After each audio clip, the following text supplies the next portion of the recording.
श्री गोपाळ कृष्ण भगवान की जय, श्री दत्तात्रेय महाराज की जय। माझे सर्व भाविक भक्त, माझे गोपाळ कृष्ण स्वामी यांचे भक्त, माझे दयाळू मयाळू माझे माय बाप श्री चक्रधर स्वामी यांचे भक्त, आपण ऐकून राहिलो अनन्य भक्ती म्हणजे काय। अनन्य भक्ती म्हणजे काय? अनन्य भक्ती म्हणजे संसारात आसक्ती न ठेवता केवळ परमेश्वराच्या ठिकाणी चित्त लावणे, यास अनन्य भक्ती म्हणतात। असे भगवंतांनी अनन्य चेताह सततम यो मा स्मरती नित्यशः तस्माहं सुलभः पार्थ नित्ययुक्तस्य योगिनः म्हटले आहे। यावरून कळते मात्र पुन्हा पुत्र धन संपत्ती यांच्या प्राप्तीसाठी सकाळ संध्याकाळ देवालयात जाऊन तोंडाने कृष्ण कृष्ण कृष्ण म्हणत बसणे ही अनन्य भक्ती नव्हे। आणि अशा सकाम भावनेच्या माणसाला परमेश्वराचा लाभही होत नाही। जो कोणी अनन्यपूर्वक परमेश्वराची भक्ती करील त्यांचीच हा संसार चक्रातून सुटका होऊन त्यास परमेश्वर प्राप्ती होईल। याविषयी भगवंतांनी अनन्य नैव योगेन माम ध्यायतनंत उपासते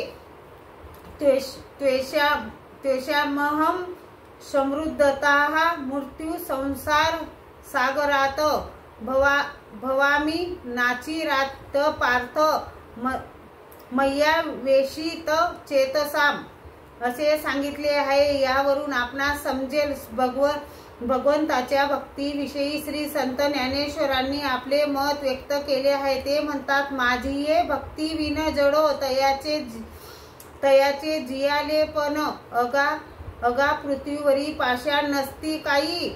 एकची लीळा तरले जे सर्व भावे मज भजले तया येलीची थंडीये सरले माया झालं। याविषयी श्री संत एकनाथ म्हणतात, जे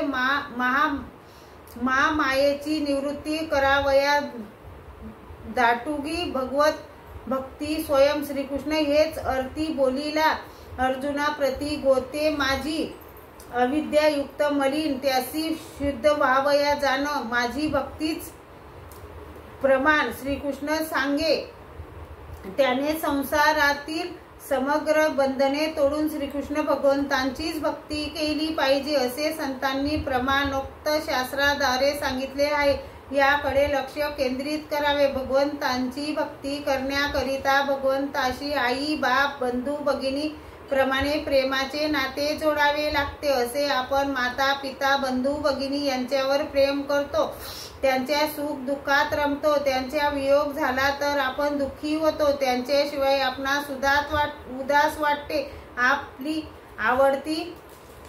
आवडती वस्तू त्यांना समर्पण करतो, किंबहुना त्यांच्यासाठी आपला देह समर्पण करतो।